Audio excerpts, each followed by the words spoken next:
Hello everyone.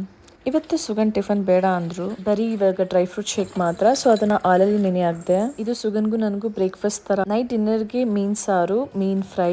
ಅದಕ್ಕೆ ಮುಂಚೆ ನಾನು ಒಣಗಿದ ಮೆಣಸಿನ್ಕಾಯಿನ ನೆನೆಸಿ ಅದನ್ನ ಪೇಸ್ಟ್ ಮಾಡ್ಕೊಂಡೆ. ಹಾಗೆ ಹುಣಸೆಹಣ್ಣು ನೆನೆಸಿಟ್ಟೆ. ಇಲ್ಲಿ ಫ್ರೈಗೆ ಮಸಾಲ ರೆಡಿ ಮಾಡಿ ಚೆನ್ನಾಗಿ ಫಿಶ್ ಮೇಲೆ ಇದನ್ನ ಹಾಕಿ ಇದನ್ನ ಸ್ವಲ್ಪ ಹೊತ್ತು ಫ್ರಿಜ್ಜಲ್ಲಿ ಇಡ್ತೀನಿ. ಕಿಚನ್ ಇರಬೇಕಾದ್ರೆ ನಮ್ಮ ಮಫಿನ್ ಅಂತೂ ಬರ್ತಾನೆ ಇರುತ್ತೆ.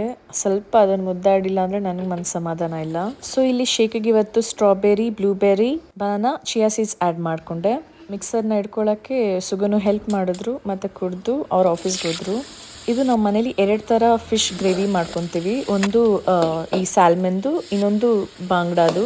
ಈ 2 ಮಸಾಲಾಗೂ ಒಣಗಿದ ಮೆಣಸಿನ್ಕಾಯಿ ಪೇಸ್ಟ್ ಮಾಡ್ಕೊಂಡಲ್ಲ ಅದನ್ನೇ ಹಾಕ್ತೀನಿ ವಿತ್ ಪೆಪ್ಪರ್ ಮತ್ತು ಕ್ಯೂಮಿನ್ ಪೌಡರ್ ಜೊತೆ. ಮಸಾಲ ಚೆನ್ನಾಗಿ ಕುದ್ಮೇಲೆ ಫಿಶ್ನ ಆ್ಯಡ್ ಮಾಡಿ ಸ್ಲೋ ಫ್ಲೇಮಲ್ಲಿ ಅದನ್ನು ಮುಚ್ಚಿಡ್ತೀನಿ. ಹಾಗೆ ಅನ್ನಕ್ಕೂ ಇಟ್ಟಿದ್ದಾಯಿತು. ಅಡುಗೆ ಮಾಡಿಕೊಂಡೆ, ಹಂಗೆ ಪಾತ್ರೆ ಎಲ್ಲ ತೊಳ್ಕೊಂಡೆ. ಕೆಲಸ ಸ್ವಲ್ಪ ಬೇಗ ಮುಗೀತು. ಈ ಕಡೆ ಫಿಶ್ ಗ್ರೇವಿನೂ ರೆಡಿ ಆಯಿತು. ಫಿಶ್ ಇದ್ದಾಗ ರಸಮ್ ಇಲ್ಲ ಅಂದರೆ ಹೇಗೆ, ಸೊ ಅದು ಜೀರ್ಣಕ್ಕೆ ಒಳ್ಳೆಯದು. ಸೊ ಈ ಕಡೆ ರಸಮ್, ಟೊಮೆಟೊ ರಸಮ್ ಇಟ್ಟಾಯಿತು. ಈವ್ನಿಂಗ್ ಸ್ನ್ಯಾಕ್ಸ್ಗೆ ನಮ್ಮ ಅಂಕಲ್ ಬಂದು ಚಿಕನ್ ಪಪ್ಸ್ ತೊಗೊಂಬಂದರು, ನಮ್ಮ ಆಂಟಿ ಕೇಳಿದ್ರಂತ.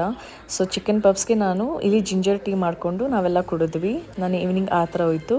ನೈಟ್ಗೆ ಬಿಸಿ ಬಿಸಿದಾಗಿ ಮುದ್ದೆನೂ ರೆಡಿ ಆಯಿತು. ಈಗ ಫಿಶ್ಗೆ ಮಸಾಲ ಚೆನ್ನಾಗಿ ಹಿಡ್ದಿರುತ್ತೆ. ಸೊ ಇದನ್ನು ಫ್ರೈಯೂ ಮಾಡಾಯಿತು. ಹಾಗೆ ಬಿಸಿ ಬಿಸಿಯಾಗಿ ನಮ್ಮ ಅಂಕಲ್ಗೆ ಕೊಟ್ಟೆ. ನೆಕ್ಸ್ಟ್ ವೀಡಿಯೋದಲ್ಲಿ ಸಿಗ್ತೀನಿ. ಬಾಯ್.